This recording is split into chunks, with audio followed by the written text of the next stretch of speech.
Check your surroundings. Go slow. Stay low to get a go.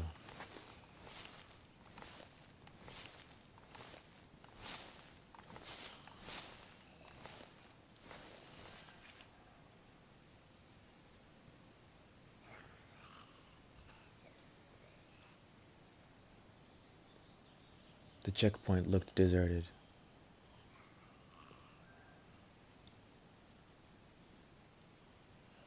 The solitary guard still on duty was, well, still on duty. Checkpoints in military bases were frequently used by bandits as traps. Guns and gear would be left untouched.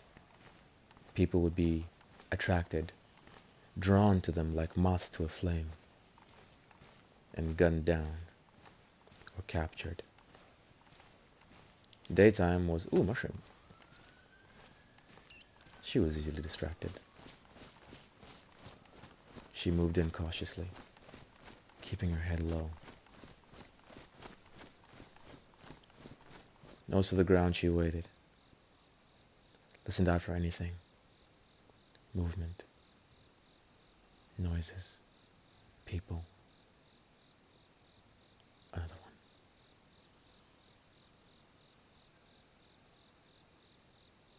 Bar the Z's pulling double duty. She had a feeling the place was quiet. She worked her way around. Barely avoiding detection. She snuck into one of the tents. She knew she had to be quick. Combat sights. Smoke grenade. Patrol jacket. A magazine for her SG-5. She didn't need it. She was carrying too much. She was too heavy. She had learned from her expeditions in Mogadishu that being light and fast was far more beneficial for her than being heavy and slow. Extra weight means you can travel for longer. However, being light means you can get out of a tight situation quickly. For sure, it was not a good idea to spend too much time around these areas. She called them high traffic zones.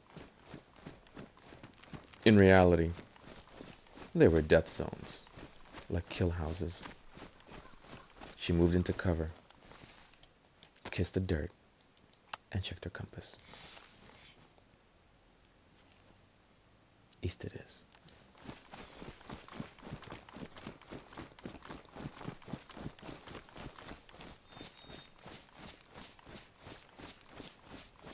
She had not touched any of the gear, thereby leaving no trace, no marks pointing to her existence, her presence in the area.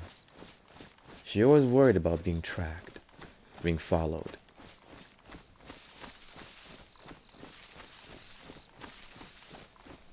She remembers the time when she had been posted on a routine journalistic investigation. Some corruption thing. She was following a strange man. Well, not following him literally, but following his story. A man called Dembele. She heard sporadic stories about the man's pursuits, but she had never met the enigmatic creature. Never known his cruelty, except through eyewitness reports and witness statements.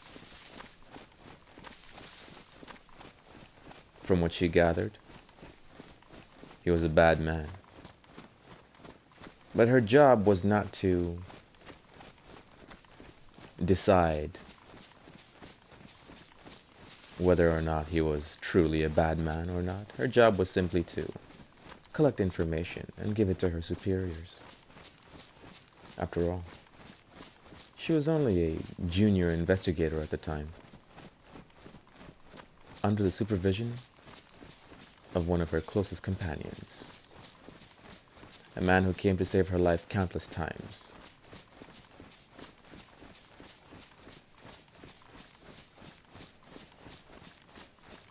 They were traveling out of the main town, moving in a convoy down the MSR.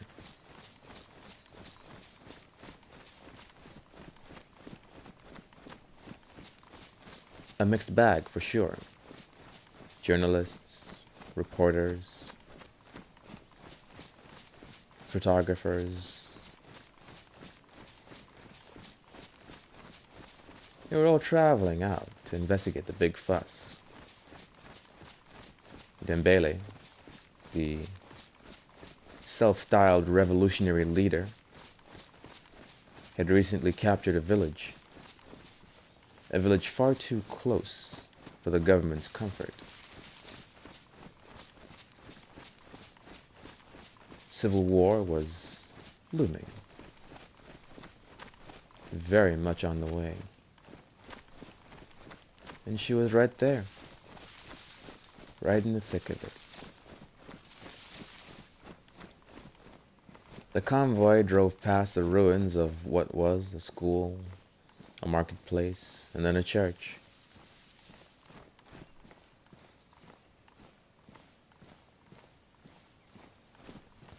The whole place was quiet, dead. As they moved further and further away from the safety of the metropolitan city,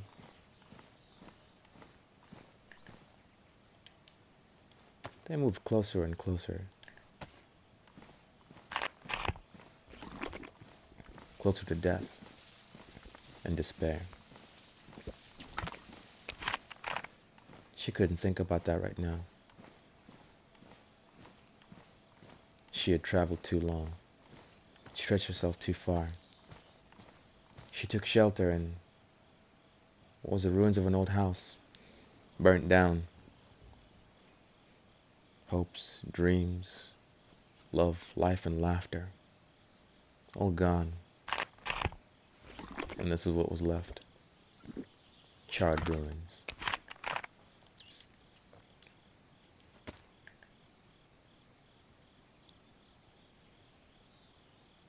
Charred ruins.